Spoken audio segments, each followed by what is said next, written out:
Oui, j'ai la confirmation. Alors, ben, on va partir, puis les gens...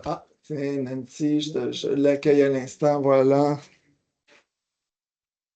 Alors, ben, bonjour tout le monde. Merci beaucoup d'être avec nous à cette deuxième représentation, ce webinaire. Mon nom est Danny Germain.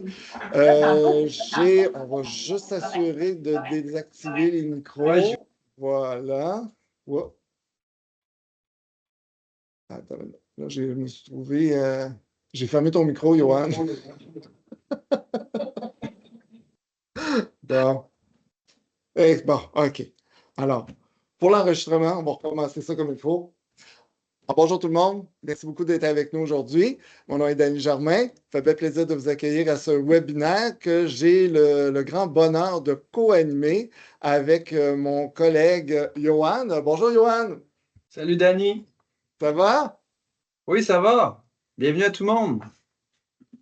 Alors, Johan, ça fait d'abord merci parce que c'est toi qui m'as lancé l'idée qu'on travaille ensemble sur ce webinaire. Donc, je suis très heureux de me joindre à ton projet, en fait, à ce projet de présentation parce que ça s'adresse à tout le monde. Là, on parle pour nos collègues de l'Abitibi, du Témiscamingue et du nord du Québec. C'est pour nous tous qu'on réalise ce webinaire. Et donc, on travaille là-dessus depuis plusieurs jours. Quel sujet, en fait, on veut partager? En fait, on a le guide du ministère qui est concernant l'utilisation pédagogique, éthique et légale de l'intelligence artificielle qui est sorti en novembre dernier. C'est un guide qui est un bon outil pour les enseignants de tous les secteurs. Ce qui arrive, c'est que le guide est quand même il est long, il est complexe, c'est quand même pas mal de contenu. Alors, ce qu'on a fait, nous autres, c'est qu'on vous l'a simplifié pour vous. On l'a vraiment résumé. On a fait une belle présentation que vous allez pouvoir utiliser pour travailler. Et puis, en complément, on a travaillé sur un outil, dans le fond, qui est un cours Moodle, qui est accessible à tous les enseignants de la FP puis de la FGA. Dans le fond, vous allez pouvoir utiliser ce cours-là pour pouvoir en fait, tout est centralisé là-dedans. Donc, les guides sont là-dedans. Il va y avoir beaucoup de formations. Il va y avoir aussi des outils, du matériel complémentaire. Donc, on va vous présenter ça à la fin de la présentation. Excellent, merci beaucoup. Puis, ben, c'est ça, peut-être pour ceux qui nous connaissent moins, on va se présenter.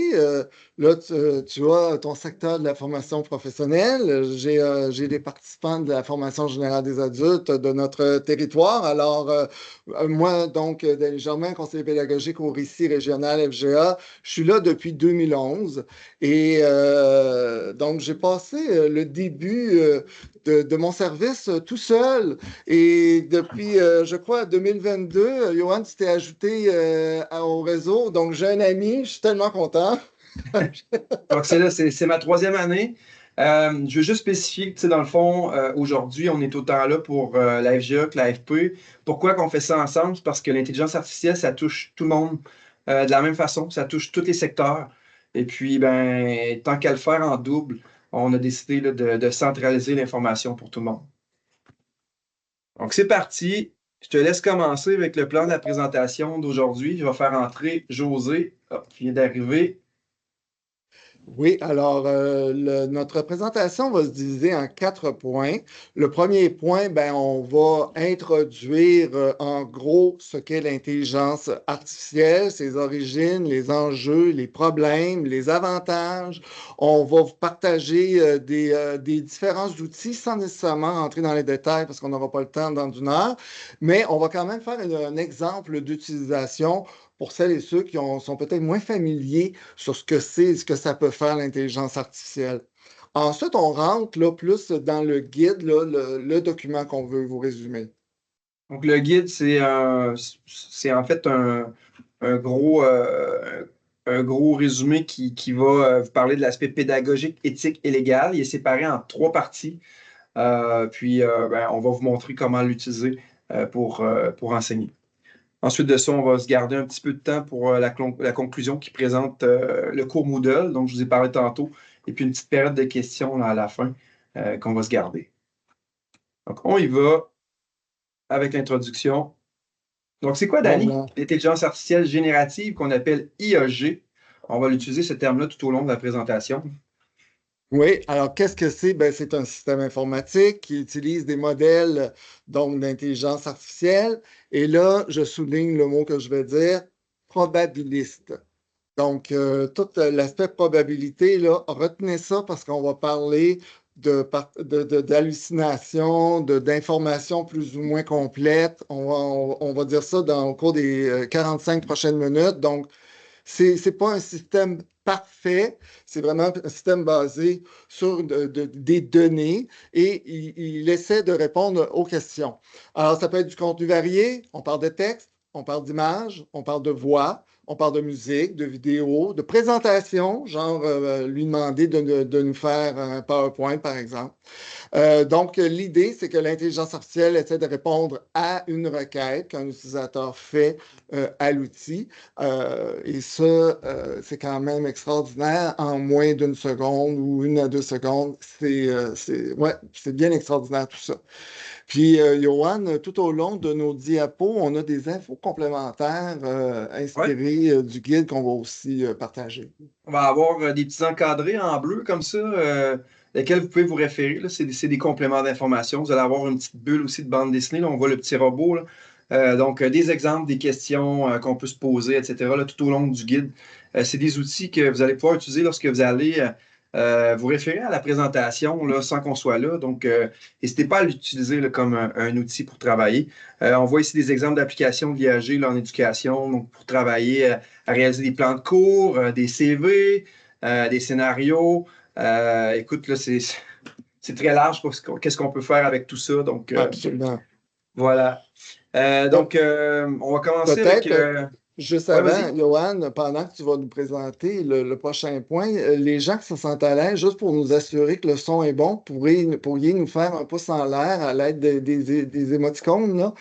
Ça va nous assurer que vous nous entendez bien. Ah, super, parfait.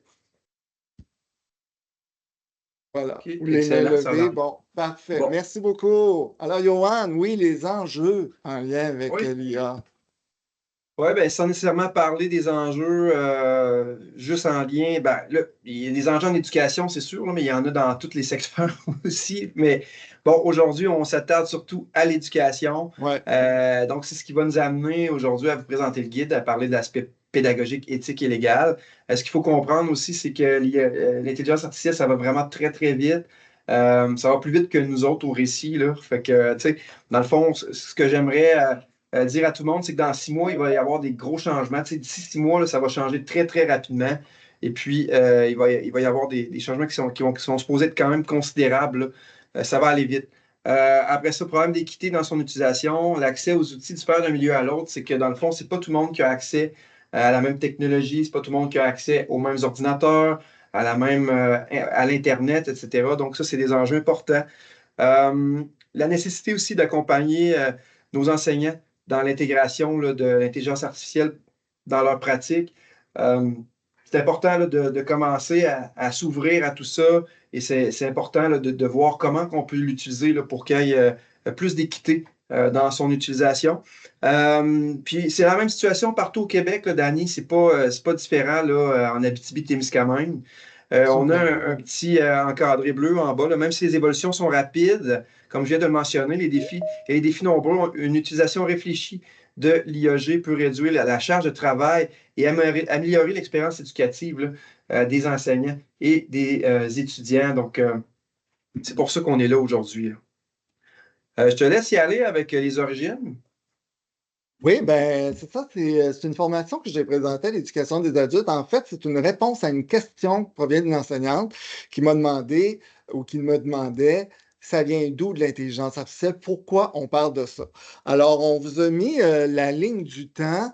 Évidemment, l'intelligence artificielle, la recherche qui tourne autour de ça, ça a parti au moment de l'arrivée de l'ordinateur programmable.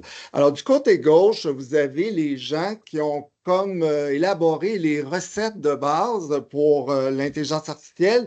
L'idée, c'est de reproduire le fonctionnement du cerveau humain dans la machine. C'est ça l'idée de leur recherche. Donc, ça y allait au cours de 5-10 ans. Et du côté droit, ben là, vous voyez là, qu'il y a plein d'outils là, qui apparaissent, beaucoup par le secteur privé, parce que comme j'ai tendance à dire, c'est un coup qu'on a trouvé la recette à savoir faire du gâteau, ben là, on sait, là, on s'amuse à faire du gâteau de clé modèle. Alors là, à partir donc de tous ces logiciels-là, on améliore, puis les compagnies nous proposent différents outils pour différentes choses. Puis quand on parlait de la ligne du temps, Johan, tu m'as souligné en 2014 une innovation qui provient de notre milieu dans le sens de l'Université de Montréal, des chercheurs de l'Université de Montréal qui ont mis en place un outil qui a propulsé encore l'intelligence artificielle. Ouais, si on parle d'histoire de l'IAG, mais on peut même Oui, poser la question à nos outils d'intelligence artificielle. Si on pose la question à ChatGPT ou DeepSeek ou Copilot, il va nous dire que 2014, c'est une année qui est quand même c'est une année importante dans le charnière. monde de l'intelligence artificielle. Puis, ben, ce qui s'est passé à l'Université de Montréal, c'est ils ont sorti le système GAN, le Generative Adversarial Networks, qui permet de générer des images réalistes à partir d'une banque d'images. Donc, ça a été quand même une grande révolution. Et là, ça Euh, se poursuit, on va en entendre parler le futur. oui, c'est pas ici, ça va pas disparaître du jour au lendemain, Non, c'est c'est pas une l'IAG. mode, c'est là pour Bon, rester. fait que, tu sais, dans le fond, on continue avec les problèmes Ouais. dans l'utilisation et les avantages. Je vais vous parler des problèmes là, dans la pratique là, quand on enseigne avec ça. Et puis, Danny pourra poursuivre juste après. La première chose, c'est quand on travaille avec ces outils-là, il y a des biais et des inexactitudes qu'on dit. Là. On appelle ça des hallucinations. C'est vraiment le terme qui est utilisé. Là. Des erreurs de génération, fausse information, fabrication. Aussitôt que, dans le fond, l'IA génère des réponses. Si jamais il y a des choses qu'elle ne sait pas ou qu'elle n'est pas capable d'aller chercher comme information, elle va combler ces trous-là. Et puis des fois, ça fait vraiment des grosses erreurs. Et c'est pour Voilà. ça que c'est important d'avoir un esprit critique quand même très développé lorsqu'on travaille avec ça. Ensuite de ça, c'est la surcharge d'informations. On va lui poser une question simple et puis elle va nous générer beaucoup de contenu. Et puis là, qu'est-ce qu'on fait avec ça? Ben, il faut passer au travers, il faut voir s'il n'y a pas des erreurs. Ça fait quand même beaucoup de matériel. Et puis ensuite de ça, il va y avoir la dépendance excessive. C'est que plus on va l'utiliser pour plein de tâches, ben, plus on va en devenir dépendant, plus on sera plus capable de s'en passer. C'est vraiment ça qui arrive. Puis là, ça a un impact sur la créativité. Donc, moi, si je l'utilise pour écrire, si je l'utilise pour générer des images au lieu de travailler dans Photoshop, par exemple, ou dans Word, ben là, ben, l'IA va tout faire pour moi. Fait que ça a un impact sur ma créativité. Je viens de moins en moins autonome. Je recours toujours à ces outils-là pour travailler. Et puis après ça, ben, il y a toujours le problème d'accessibilité et d'équité, comme j'en ai parlé tantôt. Les outils, ben, l'accès aux outils va varier d'un utilisateur à l'autre en éducation là, parce que ben, on a des installations qui sont différentes, on a accès à des outils qui sont différents. Donc, je te laisse aller avec les avantages maintenant. Ben, c'est ça que dans toute chose, il y a deux côtés de médaille. Alors, du côté des avantages, ben, c'est l'accès à l'information. Donc, on peut trouver des ressources éducatives variées, actualisées, mais il faut faire attention, soutenant la recherche et l'apprentissage autonome. En fait, ça dépend toujours de la base de données utilisée. Euh, pour le soutien aux enseignants, ben, ça nous aide à réaliser des tâches répétitives en fournissant des outils aussi pour travailler avec les élèves. Ben, côté innovation pédagogique, Johan, on peut créer des méthodes d'enseignement innovantes, de nouvelles activités assez facilement, des situations d'apprentissage. Des fois, au lieu de se casser la tête, ça peut grandement nous aider. Et ça fait ça en claquant des doigts. Le support multilingue à l'éducation des adultes, Johan, on a la francisation. On a beaucoup entendu parler cet automne. Ben, la francisation, hein, les enseignants donc qui reçoivent des élèves qui ne parlent pas français, ne comprennent pas le Ouais. français. Donc, ces outils-là peuvent aider à créer des documents de départ par le biais de la traduction, favoriser la communication aussi avec les outils vocaux et puis bon, l'apprentissage à l'échelle mondiale. Et je termine, Johan, avec l'adaptabilité. Alors, l'intelligence artificielle peut adapter son contenu aux besoins individuels des apprenants. On peut lui demander à qui il s'adresse. Donc, ça offre des expériences éducatives personnalisées et évolutives. Continue avec une liste d'outils en fait qu'on vous partage. Vous pourriez accéder là, directement à partir de la présentation. Ouais. Vous avez à gauche le type de contenu qu'on peut générer avec tel ou tel outil. Donc, n'hésitez pas à vous y référer. On ne passera pas à travers tout ça ensemble, mais voilà, c'est quand On même donne très des idées. pratique. Ouais. Ouais.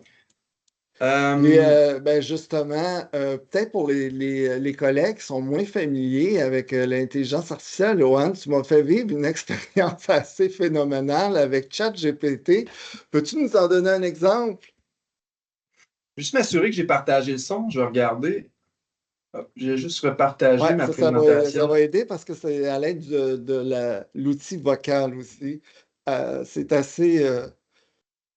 Donc, je m'en vais sur un navigateur web. Et puis, je vous amène sur ChatGPT, OK, qui est un des outils les plus connus. Écoutez, là, peut-être qu'il y a plusieurs d'entre vous qui l'ont déjà utilisé, peut-être sont déjà familiers avec cet outil-là. Et puis, ben, je vous amène là, juste ici, en fait, sur utiliser le mode vocal qui est vraiment très puissant. Là, juste pour vous montrer à quel point, ben, on va comme simuler, là, comme si j'étais en voiture et que je voulais écrire un courriel, mais j'ai pas la possibilité là, d'écrire pendant que je conduis. Donc, je vais préparer un courriel pour quand je vais arriver à la maison, je vais pouvoir le copier-coller et puis l'envoyer à Danny, par exemple. Donc, je vais commencer tout de suite. Je vais appuyer là-dessus. Salut! Salut Johan, comment ça va? Ben, ça va super bien. Écoute, là, je suis en voiture, là, et puis je suis pas capable d'écrire. Est-ce que tu peux m'aider? Bien sûr. Dis-moi ce que tu peux écrire, puis je vais t'aider à le formuler. Je vais écrire un courriel à mon collègue Danny Germain du Récit FGA. On a fini de travailler sur la présentation la semaine dernière et puis je voulais le remercier pour son travail. Et puis bon, j'ai pas fini quelques petits trucs là à la fin là et puis tu lui diras là qu'il me doit une bière pour ça là. OK? Bien sûr. Voici une suggestion pour ton courriel. Objet. Merci pour ton aide précieuse. Salut Dani, j'espère que tu vas bien. Je voulais prendre un moment pour te remercier sincèrement pour ton travail sur la présentation la semaine dernière. Ta collaboration a été vraiment précieuse et a grandement contribué à la qualité de notre travail. Il me reste encore quelques petits détails à peaufiner, mais on est vraiment sur la bonne voie. Et bien sûr, tu me dois une bière pour ça. Merci encore et à très bientôt. Johan, qu'est-ce que tu en penses? C'est très bien, mais j'aimerais rajouter une bonne touche d'humour. Et puis j'aimerais que ce soit une version là, plus québécoise, un peu moins française de France, par exemple. Bien sûr, Johan. Voici une version plus québécoise avec une touche d'humour. Objet. Merci, t'es un as. Salut, Dani. J'espère que ça roule. Juste un petit mot pour te dire un gros merci pour ton super boulot sur la présentation la semaine passée. T'as vraiment été un atout de taille, puis ça a fait toute la différence. Il me reste juste quelques petits trucs à fignoler, mais on est vraiment en train de pogner le bon beat. Puis tu sais quoi? Tu me dois. Merci encore, puis on se reparle bientôt. Johan, ça te convient-tu comme ça? Parfait. Les versions changent à chaque fois. Aussitôt, aussitôt que je ferme ça, l'intérêt de cet outil-là, c'est qu'il va avoir généré du texte à partir de notre discussion. Donc, si je me retrouve en bas de la discussion, on retrouve le courriel ici qui va m'avoir généré que je peux copier-coller et envoyer à Dany. Donc, ça me permet de travailler les mains libérées. Et puis, voilà. Donc, c'est quand même super intéressant. Donc, on revient à la présentation. Hop. Ce qui nous amène au guide du ministère. Alors, Dany, je présente ben, l'objectif d'aujourd'hui. Je te laisse Ouais, parler des limites. oui, tout à fait. Donc, Vas-y. une des choses super importantes aujourd'hui, là, en fait, pour nous, c'est de favoriser une attitude positive et une approche ouverte envers l'utilisation de l'IAG. Pourquoi qu'on vous dit ça? Ben, c'est parce que l'IAG, c'est là pour rester, comme on vous l'a dit. C'est quelque chose qui est comme l'électricité, qui est comme l'Internet. C'est là pour rester. Et puis, ça touche tous les secteurs. Donc, c'est important de se familiariser avec plusieurs aspects, dont l'aspect pédagogique, éthique et légal. Donc, on va vous parler du guide aujourd'hui, qui est un outil super intéressant. On va vous montrer comment utiliser le guide aussi pour l'intégrer dans vos pratiques. Donc, c'est principalement pour ça qu'on est là. Mais il y a des limites à notre présentation d'aujourd'hui. Oui, à cause du temps, vu qu'on fixait juste 1 heure. Donc, de travailler avec l'IAG en classe, on n'entrera pas là-dedans aujourd'hui, mais si vous voulez faire vivre des expériences, ben, contactez-nous. Ça, on va pouvoir prendre le temps de travailler avec vous. De présenter des formations ou de comment des outils fonctionnent. On ne se lancera pas là-dedans dans la présentation, faute de temps, parce qu'à 16 heures, on va être encore en ligne. D'indiquer ce qui est permis ou non actuellement dans nos centres de services scolaires, c'est-à-dire les balises. On n'entre pas là-dedans dans notre présentation d'aujourd'hui, mais par contre, nous sommes tous invités à valider au fil du temps, puis on va en reparler, là, à valider avec notre centre de service ou avec notre gestionnaire, qu'est-ce qu'on peut ou ne peut pas faire pour l'instant concernant l'intelligence artificielle, afin de répondre aux règles de la loi de l'instruction publique et tout ça. Oui, il faut spécifier aussi que d'un centre de service scolaire à l'autre, ben, les balises vont vraiment varier Ouais. partout sur le territoire là, du Québec. Fait qu'on entre Donc, dans le guide, Johan. Si je t'invite, Johan, à nous présenter le guide pendant que j'explique, s'il te plaît. Alors, vous voyez le document officiel. Donc, c'est un guide qui propose des pistes de réflexion et des critères pour l'utilisation pédagogique, éthique et légale de l'intelligence artificielle générative. On dit que ça s'adresse aux enseignants, mais en fait, le guide s'adresse à tout le personnel du milieu de l'éducation, à tous les niveaux. Donc, nous, on s'adresse pour la FGA, FP aujourd'hui. Je pense qu'on a des collègues du secteur des jeunes. Soyez les bienvenus. Voilà. Alors, ce document-là qui s'adresse à toutes. Et on a à tout le monde, et on a un outil complémentaire qui est comme un apron, en fait. On appelle ça un apron. C'est un résumé du guide, là, avec les sections qu'on va vous en expliquer un peu plus. Hein, Johan? oui. Et voilà, on retrouve. Attends un peu, j'ai ouvert ça. On retrouve juste après tous les autres guides qui ont été utilisés par le ministère pour travailler sur celui-ci. Donc, on vous les a mis en référence. Gênez-vous pas à aller explorer tout ça. Voyons, pourquoi que mon lien. OK, c'est bon. Ensuite de ça, bon, ben évidemment, on vous l'a déjà dit, là, il y a 3 aspects importants à ce guide-là, le critère pédagogique, éthique et légal. On va commencer par le critère pédagogique, mais juste avant, on a quelques aspects pratiques et aspects à porter une attention qui ont été présentés par le ministère directement dans le guide. Dani, je vais commencer avec Oui, les aspects pratiques. parfait. Ce que le ministère dit, en fait, ben, c'est que l'intelligence artificielle, ça nous permet de bonifier les pratiques pédagogiques, d'assister le personnel dans diverses tâches, préparer du matériel pédagogique, puis soutenir les personnes à besoins particuliers. Donc, c'est vraiment le ministère là, qui a écrit ça là, au début du guide. Oui, puis il nous invite à porter une attention, Johan, entre autres, bon, compétences numériques nécessaires pour utiliser l'IAG, ne pas se lancer dans notre contexte d'enseignement sans préparation. Préservation de l'intégrité intellectuelle, de notre autonomie professionnelle. Très important, respect des droits d'auteur, on va en parler un peu plus, et le respect de l'environnement, parce qu'utiliser la technologie, ça implique de l'énergie qu'on pense moins. Alors, on peut aussi se familiariser à cette question-là. Alors, ah oui, avant de commencer, il va y avoir la compétence numérique. Oui, ben, la compétence numérique, il y a donc le référentiel du développement de la compétence numérique. Ça a été présenté par le ministère de l'Éducation pour nous inspirer à développer nos compétences avec le numérique. Alors, être compétent avec le numérique, c'est quoi? Ben, on voyait 12 composantes qui forment la roue, 12 thèmes qu'on est invité à développer tout au long de notre carrière.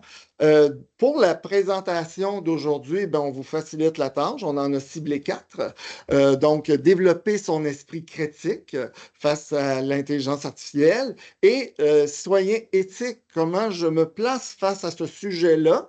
Et enfin, troisième, enrichir ses habiletés technologiques afin d'intégrer le numérique pour l'apprentissage, tout ça avec ou sans l'intelligence artificielle.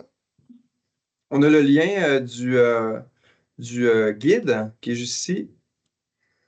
Ça fait partie des guides officiels là, qui soutiennent tous nos pratiques pédagogiques, dont la compétence numérique. Donc, le critère pédagogique.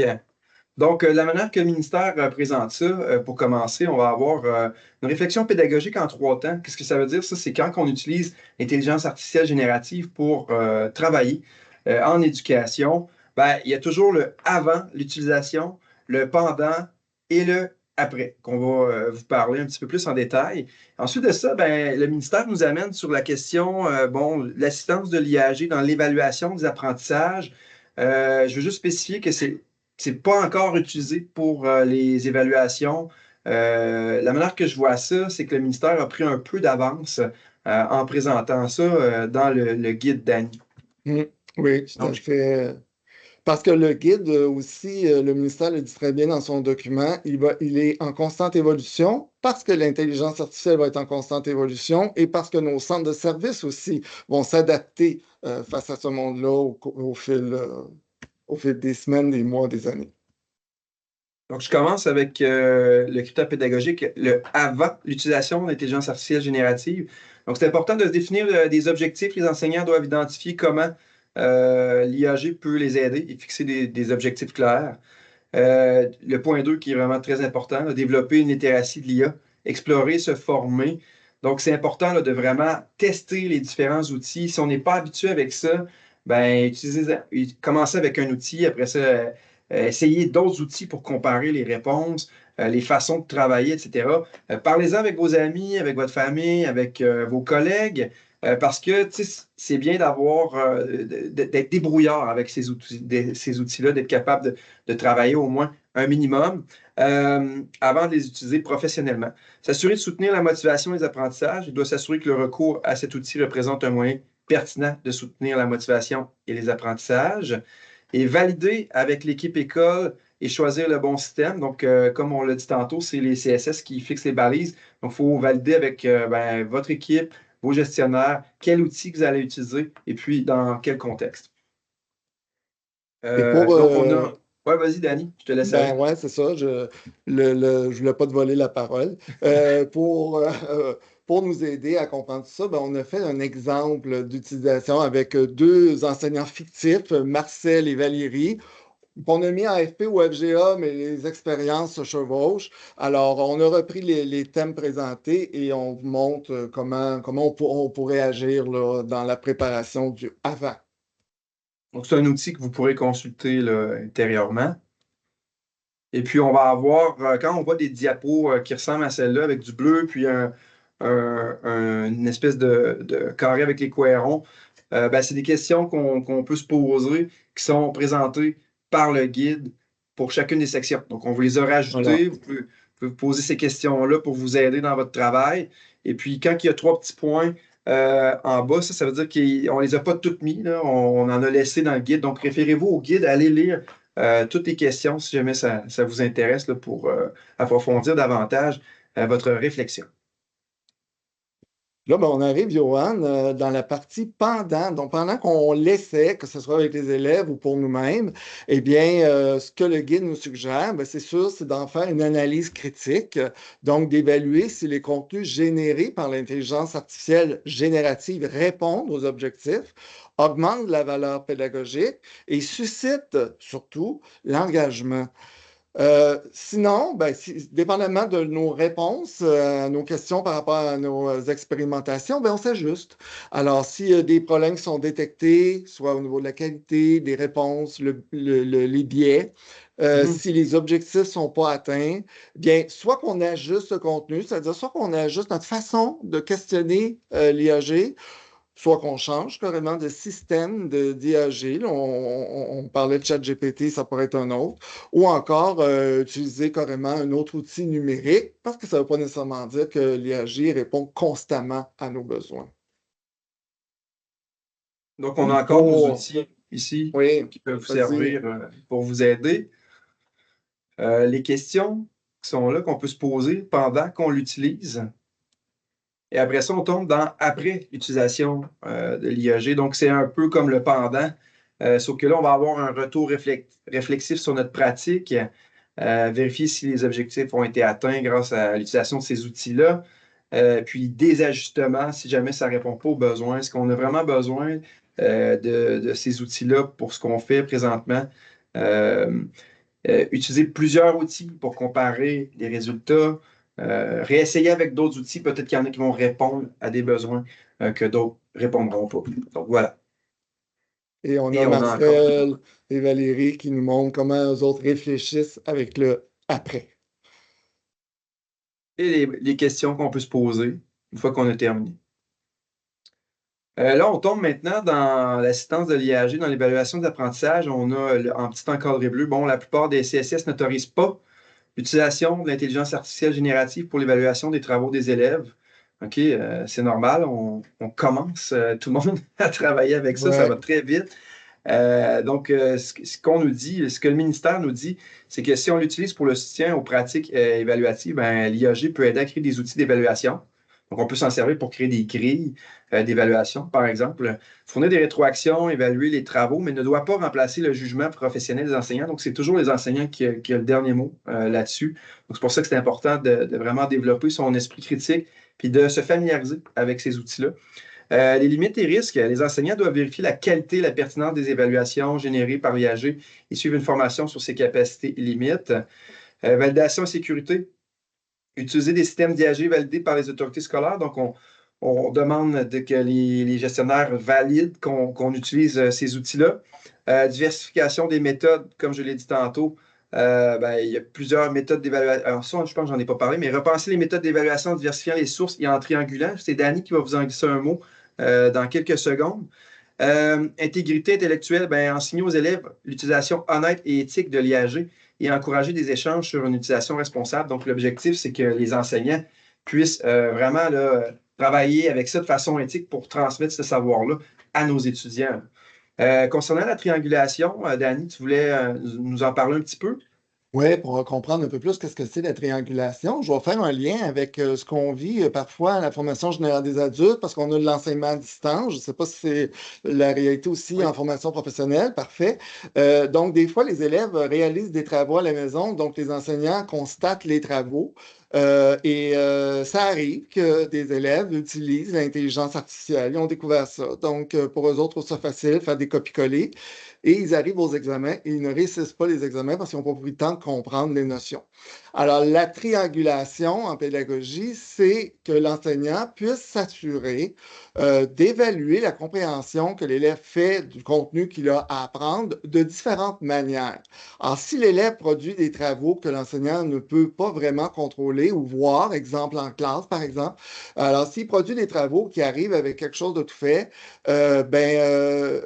c'est pas de chercher à savoir si l'IA a fait ça, mais c'est plus de voir est-ce que l'élève comprend vraiment ce qu'il a à apprendre. Donc, on peut aller du côté oral, on peut lui demander d'autres formes de travaux, d'exercices, où l'enseignant peut constater si l'élève est vraiment en train de comprendre, bien comprendre ce qu'il a à apprendre, ou s'il se fiait à d'autres. Il y a un certain temps, on utilisait l'intelligence naturelle. Hein. On demandait à des gens de faire des travaux à notre place. Ça pouvait arriver. Ben là, c'est l'intelligence artificielle qui prend le relais. Alors, la triangulation, c'est de voir les choses de différentes manières pour s'assurer que l'élève comprend bien ces notions. On retrouve encore les questions qu'on peut se poser là, en lien avec l'utilisation de l'IAG en évaluation. Et on tombe dans le critère éthique, Dani. Donc, sobriété numérique, qualité, équité et inclusion, transparence et explicabilité. Puis on termine avec notre préféré, l'agentivité. Alors, on ajoute des mots à notre vocabulaire. Je te laisse commencer, Dani, avec la sobriété numérique.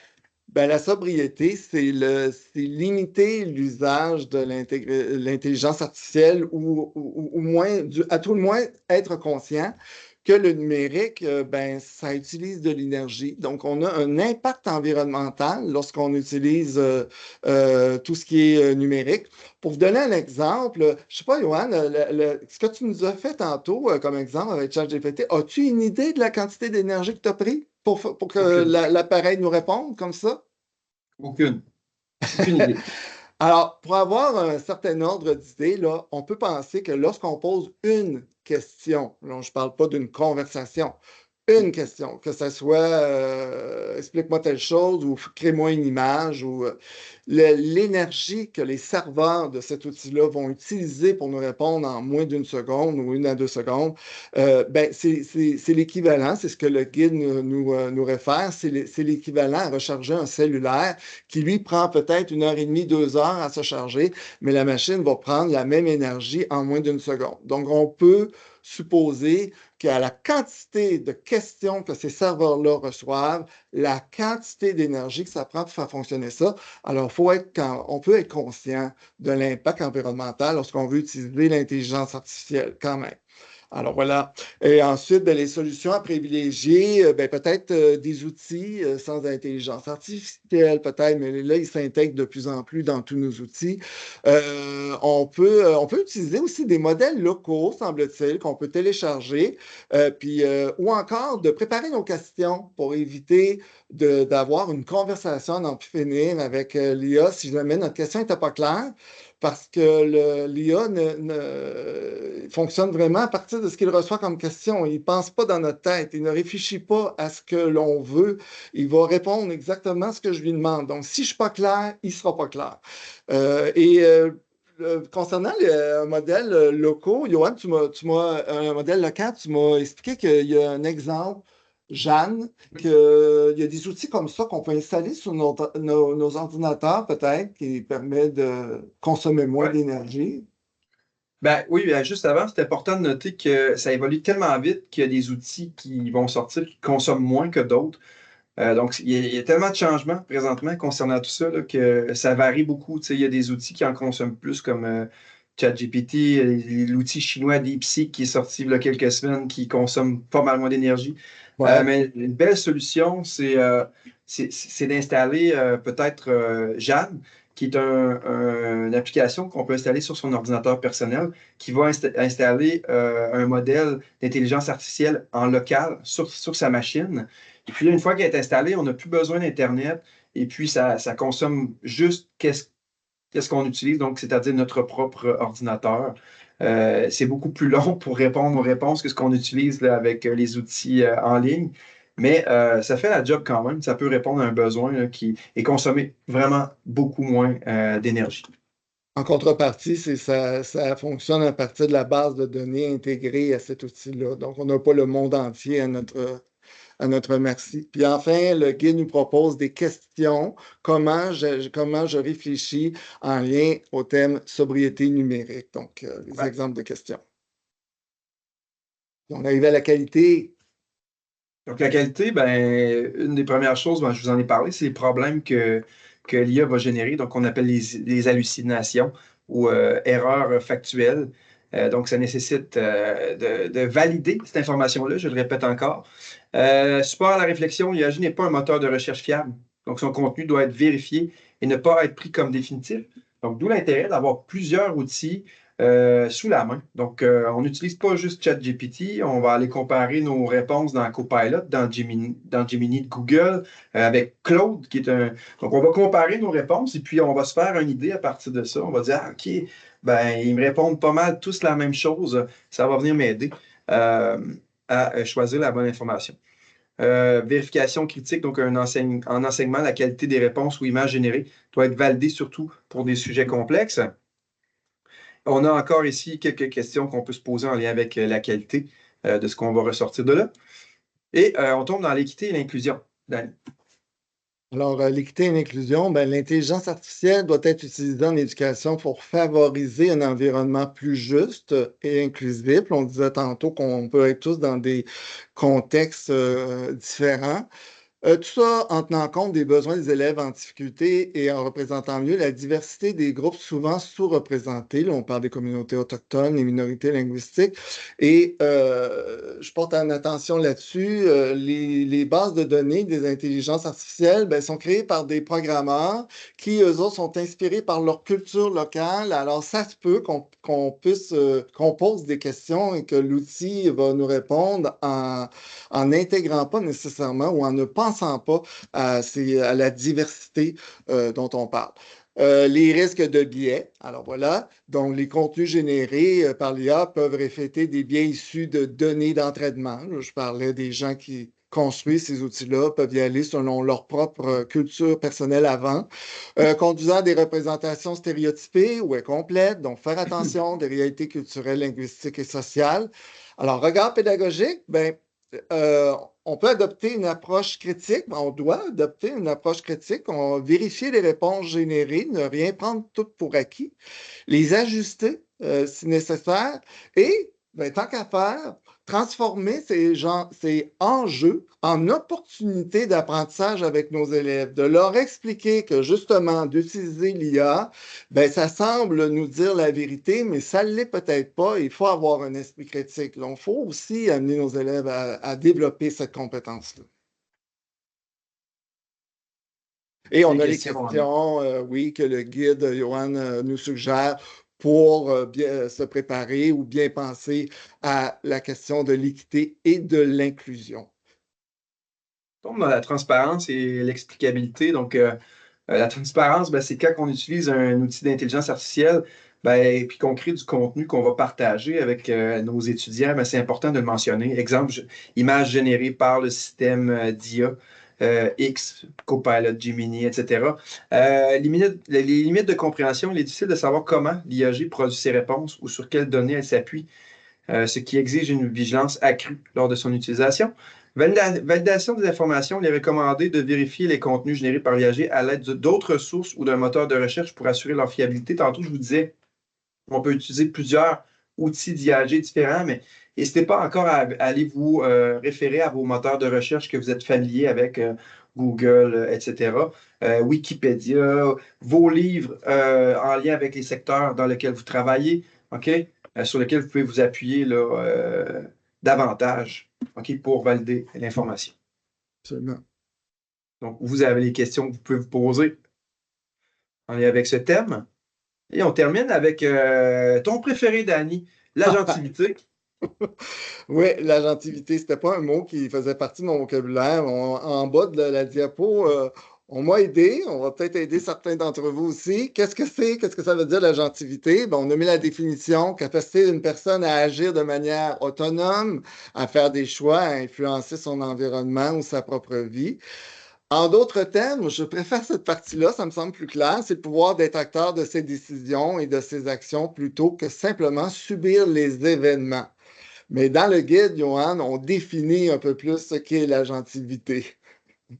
Oui, renforcer et limiter l'agentivité, c'est un des premiers thèmes.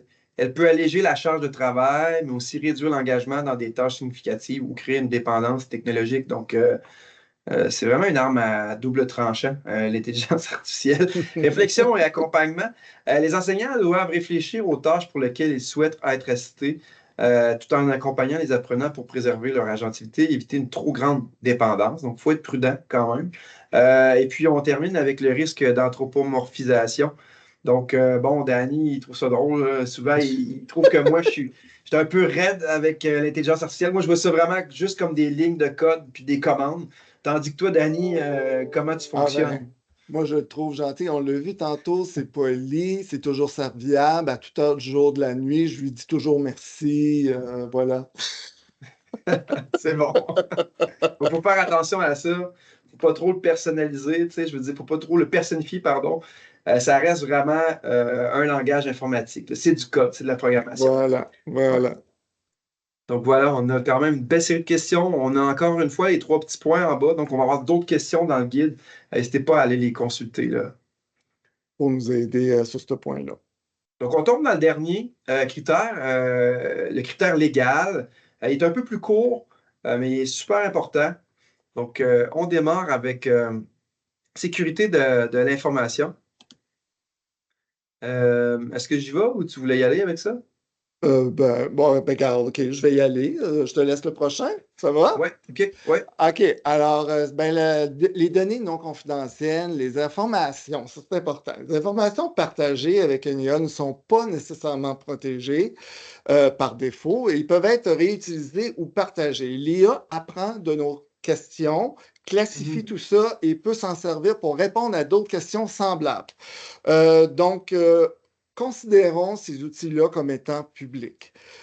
Évitons les données sensibles, donc ne pas partager d'informations confidentielles, personnelles ou sensibles, comme vous le feriez sur les réseaux sociaux, parce qu'on ne sait pas ce qu'il va nécessairement faire avec ça. Et validation obligatoire, cela s'avère nécessaire d'utiliser l'information sensible, confidentielle, avec un outil d'intelligence artificielle. Donc, si ça s'avère, ben, le système doit être analysé, approuvé par le répondant, donc le représentant de la sécurité de l'information au sein de notre centre de service scolaire. Alors, et là, ici, ben là, dans ce point-là, le guide ne nous propose pas de questions de réflexion, mais nous propose plus des points à retenir. Alors, c'est la responsabilité de chaque utilisateur de faire valider l'outil d'intelligence artificielle par son organisme scolaire avant d'en faire l'utilisation. Et le guide est très clair aussi, il fait un lien avec la loi de l'instruction publique. On ne peut pas se lancer sans aucune vérification. Alors, l'aspect légal, il n'y a pas de questions à se poser. Il faut juste tout retenir, ce qu'il y a dans le guide. C'est ça qu'il faut se souvenir. On tombe dans la protection des renseignements personnels. Donc, définition et protection des renseignements personnels. Ben, un renseignement personnel est une information permettant d'identifier une personne, directement ou indirectement. Ces données sont confidentielles et protégées par la loi. Donc, c'est ce qu'on a dit. L'obligation légale. Les organismes publics doivent respecter des règles strictes, comme le consentement et la durée de conservation des données. Il ne faut pas utiliser des renseignements personnels dans un système d'IAG génératif, sauf si elle est approuvée par le responsable de la protection des renseignements personnels de l'organisme. Donc, il faut vraiment faire attention. Là, on ne rentre pas n'importe quoi là-dedans, surtout que là, on travaille avec des étudiants. Il faut faire quand même très attention à ce que vous partagez. C'est conservé par les outils pendant X temps. On ne sait pas combien de temps qu'ils gardent ces informations-là. Même si on supprime nos conversations qu'on a eues avec ChatGPT, par exemple, ben, ils gardent ça dans les bases de données. Et puis, ben, ça peut se faire pirater. Ça peut, écoutez, là, c'est quand même... faut être très vigilant. D'où le point 3, vigilance et consultation. Identifier un renseignement personnel peut être complexe. Par exemple, juste une réponse à un examen peut nous permettre d'identifier un étudiant. Donc, il faut faire attention à ça. En cas de doute, il est essentiel de consulter le responsable de la protection des renseignements personnels avant toute utilisation avec une IA. Donc, si jamais on a recours à un outil d'IAG avec des données personnelles d'un étudiant, par exemple, ou quelque chose comme ça, on se doit obligatoirement de consulter nos gestionnaires et de faire valider cette pratique-là. Donc, à retenir, ne pas saisir d'informations sensibles, confidentielles ou personnelles dans un système d'IAG, à moins d'avis contraire des responsables de l'organisme. Et on termine avec... Oui, tu veux rajouter juste quelque chose? avant. Oui, s'il te plaît, Johan, il faut avoir conscience que les outils souvent qu'on utilise, c'est des serveurs qui sont à l'extérieur du Canada, donc ne sont pas sur la juridiction canadienne. Donc, s'il y avait des problématiques qui surgiraient sur là, on va parler des droits d'auteur et tout ça, ben, ça devient compliqué, étant donné que ce n'est pas les lois canadiennes qui vont gérer le fonctionnement de ces serveurs-là. D'où le pourquoi d'éviter de mettre des infos personnelles pour l'instant. Et je te laisse continuer avec les droits d'auteur. Bon, ben, les droits d'auteur, le respect des règles, très important. On ne dira jamais assez pour les droits d'auteur. Lorsque nous utilisons un système d'intelligence artificielle générative, ben, les règles de droits d'auteur s'appliquent. Exemple, j'utilise un cahier en classe, je voudrais que l'intelligence artificielle me crée des questions en lien avec le contenu d'un cahier, si je voudrais faire des exercices complémentaires. Alors, supposons que j'aurais une façon de scanner les pages, numériser les pages du cahier ou que je retranscris manuellement ou verbalement le contenu d'un cahier, ben, je suis à l'encontre des droits d'auteur parce que les droits d'auteur ben, s'appliquent, il faut avoir le cahier. Alors, si je transmets ça à une autre plateforme, je ne réponds pas aux droits d'auteur à moins d'avoir les droits qui me permettent de le faire. Et ça, il faut voir ça avec les maisons d'édition. Donc, deuxième point, détenir les droits. Alors, si la personne transmet à l'IA une œuvre protégée par les droits d'auteur, elle doit s'assurer de détenir ses droits qui lui permettent de reproduire l'œuvre considérant que l'IA pourrait la reproduire sans l'autorisation. Alors, à retenir, respecter les droits d'auteur relativement aux informations que je fournis à l'intelligence artificielle. Très important de ne pas oublier. Alors, Dani, est-ce que tout le monde respecte ces règles-là? Absolument. Ben, écoute, je travaille aussi en photographie, je le vois, tout le monde partage tout, c'est les réseaux sociaux, c'est facile. Maintenant, on perd cette prise de conscience-là, mais regarde, c'est à force de l'expliquer, c'est à force de dire faut être conscient, puis on est dans le fait d'être dans le monde de l'éducation, ben, faut encore être plus conscient de toutes les informations qu'on utilise dans le but de produire des choses pour les élèves. Oui, puis dans le cadre de votre travail, c'est quelque chose que vous devez respecter, là. C'est très important. Ouais, voilà.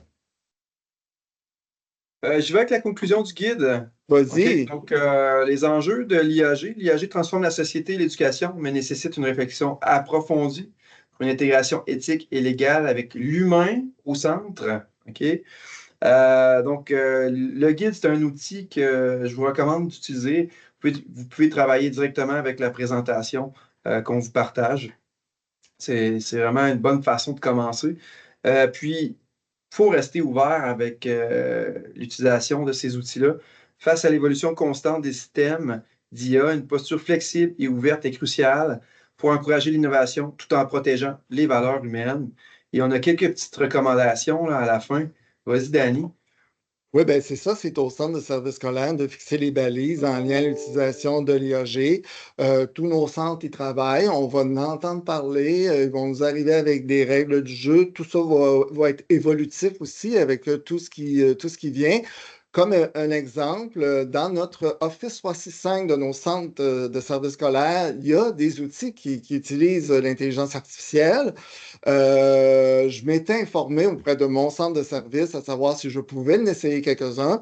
Et mon centre me disait, laisse-nous le temps de bien réfléchir à tout ça avant de dire oui à tout le monde, parce qu'ils veulent être sûrs là, qu'on ne brisera pas toutes les informations personnelles, par exemple, qui pourraient être intégrées là-dedans. Alors, laissons la chance à nos centres de service de fixer tout ça, de travailler là-dessus. Et les outils que nous devons utiliser, ben, validons-les avec notre direction, nos gestionnaires. Parlons-en en équipe pour s'assurer que ben, tout le monde, tout va bien, qu'on se donne une chance aussi de s'entraider là-dessus. Et comme le dernier point, ben, échanger, discuter sur ce sujet-là en équipe école. Intégrer le point, ça c'est une suggestion, intégrer le point dans vos réunions d'équipe école, quitte à en parler de 1 à 5 minutes s'il y a beaucoup de choses à se dire, mais intégrez-le pour s'en parler et évoluer tout le monde ensemble sur ce sujet-là. Excellent. Conclusion de la présentation, on tombe maintenant dans l'outil qu'on a développé pour vous, qui est un cours Moodle, en fait, et puis on a inscrit tous les enseignants de la cohorte Abitibi-Témiscamingue et Nord du Québec. Donc, normalement, si vous vous connectez, je vais aller vous montrer. Je m'en vais sur Moodle, puis je vous rappelle que pour vous connecter, donc on va sur moodle.récitfgafp.ca. Vous allez cliquez sur connexion en haut à droite. Donc, je vous rappelle que vous devez vous connecter avec Microsoft et utiliser votre compte d'enseignant. Et puis ça va être... en fait, on va le partager avec pas juste les enseignants. S'il y a des gestionnaires du monde de l'équipe école qui veut accéder à tout ça, ça va nous faire plaisir de partager la plateforme qu'on a faite. Donc, une fois que vous êtes sur votre Moodle FGAFP, dans la section Mes cours, vous devriez voir immédiatement, en fait, le cours Intelligence artificielle générative FGAFP. Donc, une fois qu'on rentre là-dedans, ça ressemble à ça. Comme je vous le disais, là, écoutez, là, tous les enseignants sont pré-inscrits à ce cours-là. Donc, qu'est-ce qu'on retrouve là-dedans? Vous allez avoir une petite introduction qui va vous parler là, de ce qu'on a fait. Vous avez un forum de discussion dans lequel je vous invite à poser des questions. Ça va nous faire plaisir là, d'aller répondre ou de voir qu'il y a des enseignants qui peuvent se répondre entre eux et développer une petite communauté d'apprenants. Donc, ça peut être vraiment intéressant.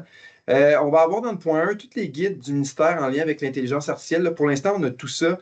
Et puis, on va les rajouter au fur et à mesure. Donc, on centralise l'information pour que vous ne soyez pas trop perdus. Ça va toujours être au même endroit, ce qu'on va partager. Ensuite de ça, ben, vous avez le webinaire d'aujourd'hui qui est enregistré, qu'on partage ici avec la présentation qui est déjà accessible. Donc, tout ce qu'on va faire éventuellement dans les prochaines semaines, prochains mois, prochaine année, on va le partager ici également. Puis bon, ça va bouger. On va mettre ça, on va mettre tout le matériel à jour fréquemment. Dans la section 3, vous allez avoir là, des formations faites par nos collègues du récit et puis Dani aussi qui a fait une formation là-dedans. On va avoir là, le premier en haut qui est une formation complète là, de 5-6 heures sur Campus Récit. C'est très complet, on peut aller très loin. Donc, c'est pas tout le monde qui va vouloir participer à ça, mais si ça vous intéresse, n'hésitez pas à y aller. Vous avez notre collègue là, Nicole Minos-Guzman qui a été très généreuse. Elle nous a partagé toutes ses formations, toutes ses présentations qu'on a rajoutées ici. Il y a beaucoup de matériel déjà. Là. Allez butiner, allez surfer toutes ces différentes présentations-là. Il y a vraiment des choses super intéressantes. Et ensuite, on a décidé de vous partager les outils incontournables. Là. Bon, on a mis ChatGPT, Copilot, etc. Si jamais vous oubliez les noms, les outils sont tous référencés. Si vous cliquez là-dessus, ça va vous mener à l'outil directement. Et ensuite de ça, bon, pour terminer, on va avoir les autres ressources. Donc, j'ai par exemple ici mon ami récit de la capitale nationale, Stéphane Lapointe, qui a vraiment une belle chaîne YouTube avec plein de tutoriels comment utiliser l'IA de différentes façons. On va avoir les après-cours du mois de septembre sur l'IA qui ont été enregistrés. Donc, on a une belle vidéo ici qui parle de l'IA, les forums de discussion, et puis on va rajouter du contenu au fur et à mesure. Donc, voilà. S'il y en a qui ne voient pas le cours dans leur Moodle, c'est que vous n'avez pas le statut d'enseignant. Donc, contactez-nous, Yoann AFP ou moi FGA. On va vous donner le statut d'enseignant et automatiquement, ça va apparaître. Ou si vous avez des collègues qui n'ont pas de compte, ben, qui peuvent nous contacter et on va les soutenir là-dedans. Vous avez la procédure pour vous rendre qui est ici. On va copier le lien de la présentation dans la conversation pour que vous puissiez y accéder tout de suite. Je verrai avec les gestionnaires si on n'envoie pas ça par courriel aussi. Sinon, c'est disponible sous Moodle à tout moment. OK, voilà. Juste avant, oui, c'est ça. Juste avant de permettre la question pour le bien de l'enregistrement, on va juste faire une conclusion, puis après ça, on va arrêter l'enregistrement, Yoann. Ça serait une bonne idée, ça va permettre à tout le monde. Alors, je vais faire la conclusion. Un gros merci à tout le monde d'avoir été avec nous. Donc, n'hésitez pas à nous contacter, Yoann Gagnon ou moi-même, Dany Germain, FPFGA, et ça nous fera plaisir de vous soutenir dans vos démarches et expérimentations dans vos centres à l'aide de l'intelligence artificielle. Merci beaucoup. Donc, je termine. Merci, Yoann. Oui. L'enregistrement.